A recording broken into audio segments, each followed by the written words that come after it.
Tonight on Eagle Eye News at 6, we will be covering Auburn University's plans for distributing flu shots, a recent expansion of the university's dual enrollment program, and this week's involvement update. Then, the City of Auburn has released their Halloween plans and have warned of a slowdown to an important city service. Finally, we will discuss more national stories and reveal this week's Lee County Humane Society Pet of the Week. Stay tuned.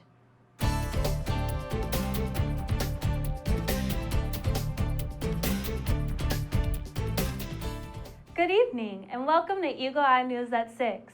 I'm Jakai Spikes. And I'm Sydney Babb. As flu season approaches, the call to get vaccinated against influenza as well as COVID-19 is being heard all over. Remember, a vaccination against COVID-19 is not a vaccination against the flu.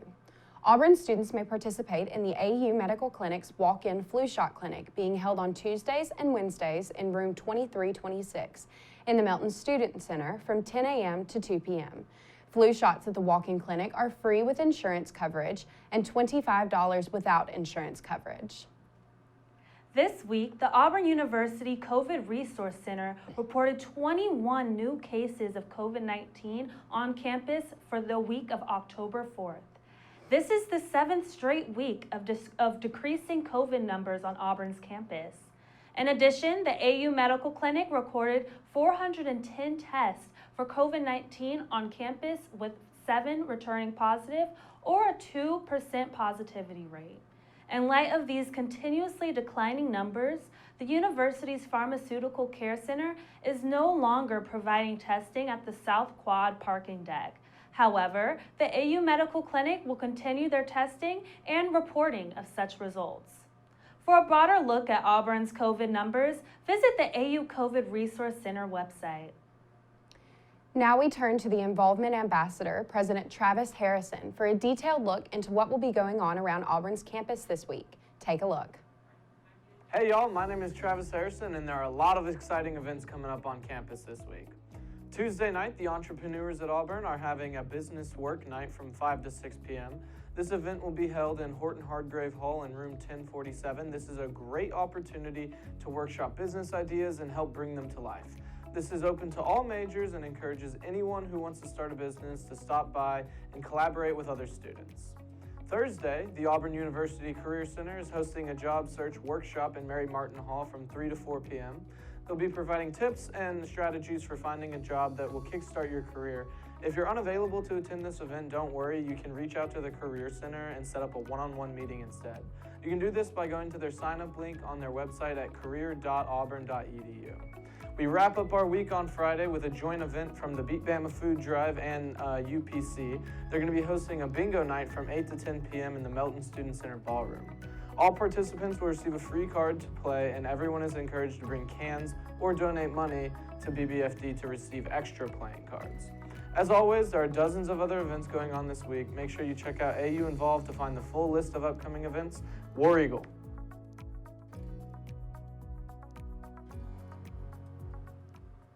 The Auburn University's dual enrollment program recently announced a significant change with an expansion out of the state of Alabama and into Georgia.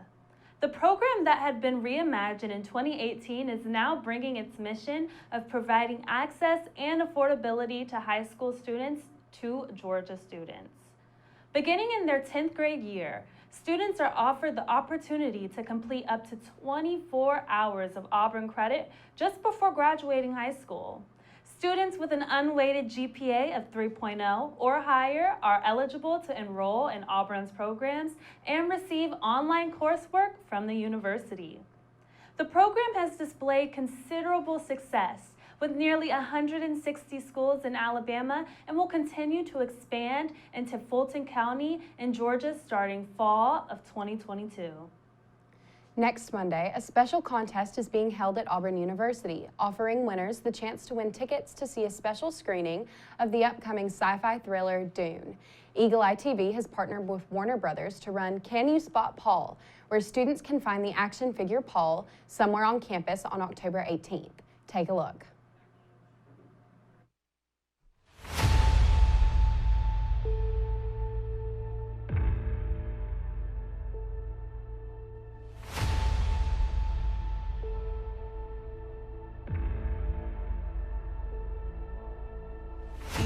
in plain sight, away from it all.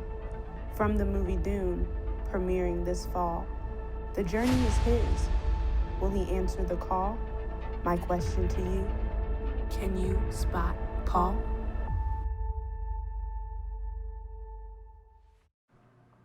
When we return from this short break, the City of Auburn's Halloween plans have been announced, and research reveals surprising results regarding the Alabama iron and steel industry. You're watching Eagle Eye News at 6.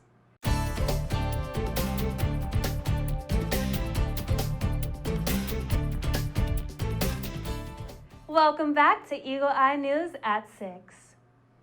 Governor Kay Ivey announced this week that the current narrowly focused state of emergency for Alabama during the COVID-19 pandemic will be expanding to October 31st. The proclamation is aimed towards easing the burdens of healthcare providers and making the government more responsive. Governor Ivey's state of emergency was set to expire on October 12th, but was amended late last week. The short extension comes after a significant decrease of more than 70% in newly reported COVID cases across the last month. In addition, the number of COVID patients in Alabama hospitals dropped by about 60% based on 7-day averages. Ivey will reevaluate the proclamation of emergency later on this month. Halloween festivities are arriving in the Auburn-Opelika area as the October holiday approaches. The Frank Brown Rec Center is hosting its annual Haunted Zumba on Saturday, October 23rd from 8:30 to 10 a.m. This event is free and open to the public, but only the first 50 attendees may partake in the costume contest and learn spooky dance moves. The City of Auburn also announced its plans for trick-or-treating, setting the time for its annual neighborhood trick-or-treat from 6 to 8 p.m. Halloween night. Auburn Public Safety will provide patrols as children and their families walk neighborhood streets. An alternative to neighborhood trick-or-treat, downtown Auburn will be hosting its annual trick-or-treat from 6 to 8 p.m. Downtown merchants will be offering candy and other treats, while trick-or-treaters enjoy a DJ, costume contest, balloon animals, and more. Downtown streets will be closed beginning at 5 p.m. Halloween night for the event. On Wednesday, October 20th from 3 until 4 p.m., Auburn University will be hosting renowned financial literacy coach Eric Smith in the Melton Student Center, room 2107. Smith will be conducting the region's bank-sponsored Let's Talk Money seminar for free to educate Auburn students about tackling student loans, establishing credit, managing debt, saving money, and maximizing resources for their own success. Registration for the event is free for Auburn students, and they may even submit their own questions to Eric Smith for answering.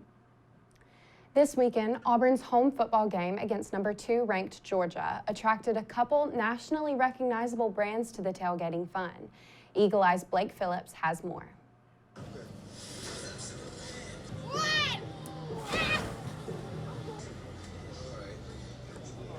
This weekend, Auburn's home football game brought a sea of tailgating tents to campus as fans flocked to Jordan-Hare to celebrate Auburn football. This home game brought the typical fan and local business tailgates, but the magnitude of the match against Georgia even attracted nationally recognizable brands, including Amazon's Prime Video. Hi, I'm Jennifer. I'm working with the Amazon Prime tent today. We're here just trying to tell everybody about the awesome shows that are on Amazon Prime, how college kids, they can come in, they can get their membership for half off. Though the tents have been taken down, Auburn fans can rest assured that tailgates will be back for the next home football game, and football games will continue to attract specialty tailgates like Amazon's. This has been Blake Phillips, Eagle Eye TV. The City of Auburn sent out a notice this week alerting customers that recycling pickup would be delayed in the near future for some because of equipment and supply chain related issues. This comes during a national supply chain crisis that continues to affect businesses and customers alike. Auburn City recycling customers are asked to put their cart out on their regular collection day and to leave it out until it has been collected. Crews are working to reach all customers as quickly as possible. Auburn University's Harbert College of Business recently conducted a study that shined a surprising light on Alabama's iron and steel industry. The study reported that the industry, still a big economic influencer on Alabama, has transformed itself into a greener, cleaner, high-tech producer. The report's findings included an industry-wide switch to enhanced use in recycled materials, as well as new engineering and production that cuts down on carbon dioxide production. The study continuously highlights the prevalence of steel and iron industry within Alabama in both its past and present, while exploring more about an industry that continues to be a major provider to America's infrastructure. When we come back, we'll cover stories regarding the ongoing shipping crisis and the potential for an approval of an anti-COVID pill. You're watching Eagle Eye TV, Auburn's news leader.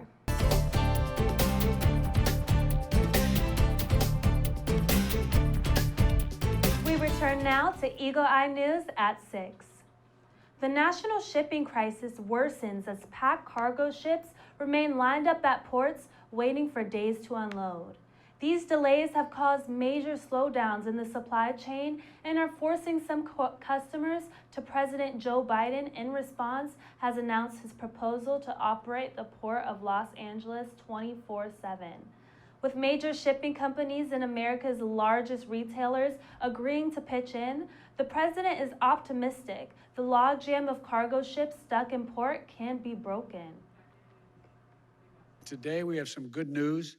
We're going to help speed up the delivery of goods all across America.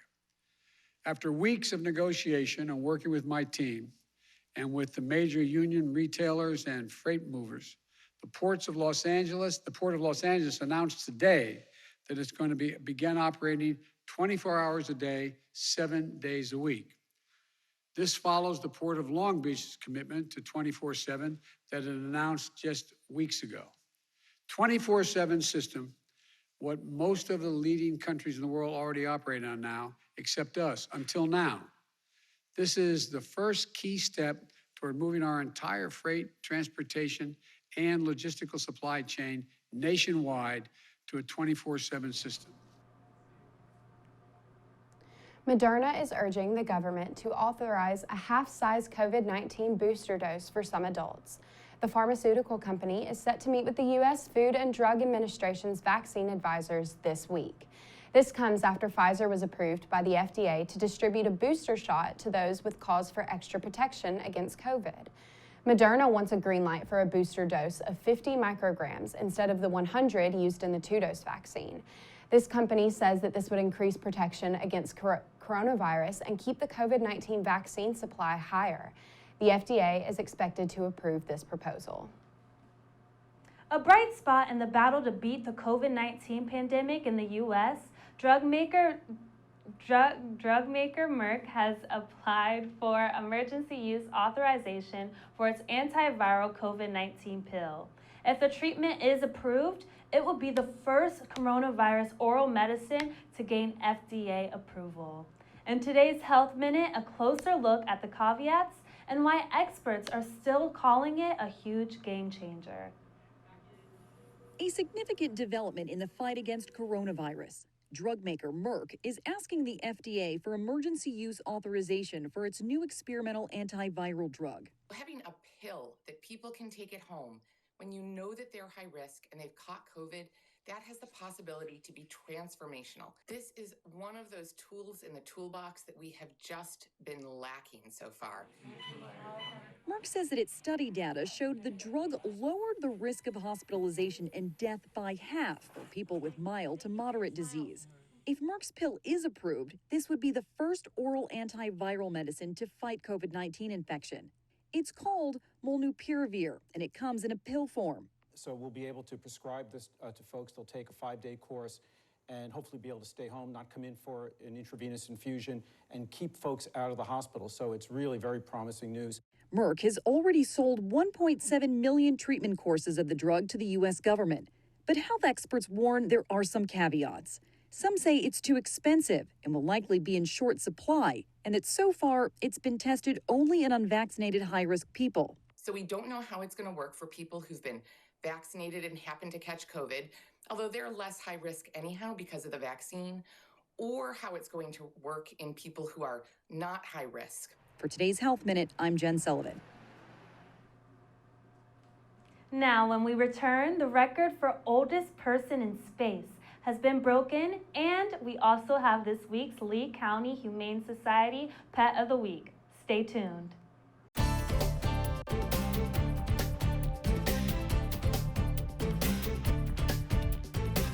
Welcome back to Eagle Eye News at 6. I'm Mikayla Kelly, here with everything you need to know regarding Auburn athletics. After a tough loss last week against the number 2 ranked Georgia Bulldogs, the Auburn football team looks to get back on the right track this week against the Arkansas Razorbacks. Auburn looks to fix its mishaps from last Saturday, especially all the dropped passes, as they are leading the SEC in this particular category. The good news for Tiger fans is that Arkansas struggles at stopping the run game, allowing Auburn to not rely so heavy on the passing game. Arkansas is coming off back-to-back losses against Georgia and Ole Miss and is looking to get back into the win column on Saturday. The unranked Auburn Tigers traveled to take on the 17th ranked Arkansas Razorbacks at what will be a rocking Razorback Stadium for Arkansas's first home game since September 18th. The kickoff for Saturday's game will be at 11 a.m. and will be broadcasted on CBS. Auburn soccer improved to 10-3 on the year after their 1-0 defeat over the LSU Tigers in overtime on Sunday. A match that Auburn controlled from start to finish did not see its first goal until Marissa Ehlers scored the game-winning goal in the 92nd minute for the Tigers. The Tigers are back at the Auburn Soccer Complex on Sunday to host the 3-8-3 Florida Gators. The match is set to begin at noon Central Time on ESPNU. Auburn volleyball traveled last weekend to Fayetteville, Arkansas for a weekend match with the Razorbacks. In the first match on Saturday, Auburn won the first set, but the Razorbacks caught fire and won the next 3 sets, giving them the 3-1 victory. Then on Sunday, Auburn looked to close out the match in straight sets after taking care of the first 2. But then it happened again. Arkansas caught some momentum and kept riding it as they won the next 3 sets, giving them the 3-2 win over the Tigers. Auburn volleyball is back at home this weekend to take on the Missouri Tigers. Saturday's first match has a first serve time of 4:30 Central Time. Then both Tigers will return to Auburn Arena on Sunday for their second match, which will begin at 1 o'clock Central Time. Auburn Equestrian began their season this past weekend as they hosted the second-ranked Georgia Bulldogs. The win extended the Tigers' win streak over the Bulldogs to 10 straight. Auburn defeated the Bulldogs in 3 of the 4 events, 4-1 in fences, 4-1 in flat, and 3-2 in reining. Georgia's sole win came in horsemanship, where they defeated the Tigers 3-2. Auburn's next match is this Friday in Stillwater, Oklahoma, against the Oklahoma State Cowboys at 1 o'clock Central Time. That is all we have for you this week in Auburn athletics. Make sure to stay up to date on everything Auburn sports by following our Twitter at EETV_sports and our website eagleeyeauburn.com. I'm Mikayla Kelly, and you're watching Eagle Eye News at 6. We'll be right back.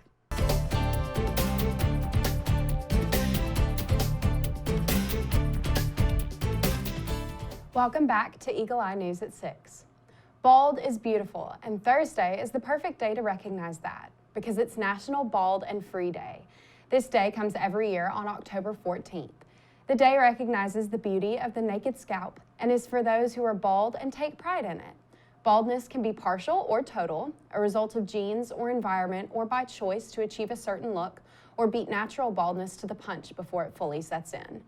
This day is also a day to stand in solidarity with those coping with baldness as a result of medical treatment, such as chemotherapy. One way to mark the day, shave your head if you're not already bald. You can post your bald selfies to the social media hashtag #BeBaldAndBeFreeDay. This week, Jeff Bezos' space travel company, Blue Origin, launched its reusable rocket, New Shepard, for the 5th time this year. The mission was called NS-18 and carried a crew of 4, including 90-year-old actor William Shatner. Shatner became the oldest person to reach space, taking the record from the aerospace pioneer Wally Funk, who flew at age 82 on Blue Origin's first crewed launch. The NS-18 mission was a success, lasting approximately 11 minutes and granting the crew around 3 minutes of weightlessness. The launch and landing occurred at a private facility in West Texas. Now, she's not the type to go around stealing Santa Claus, but she is quite the charming little kitty. Meet our new Lee County Humane Society Pet of the Week, Oogie Boogie. This gorgeous girl is all about the spooky season and is ready to find someone who will stay up all night and watch Tim Burton movies with her. She loves being by your side while you bake treats and wouldn't mind lending a paw to help with the pumpkin carving you'll do this year. Oogie Boogie is 2 years old, spayed, vaccinated, and microchipped. She's FIV negative and her adoption fee is $100. Apply online for her today. We're out of time, but for more Auburn news, head over to our website, eagleeyeauburn.com, and check out our social media pages. I'm Sydney Babb. And I'm Jakai Spikes. Be sure to tune in Monday at 6 for more Eagle Eye news. For now, thank you so much for watching, and War Eagle.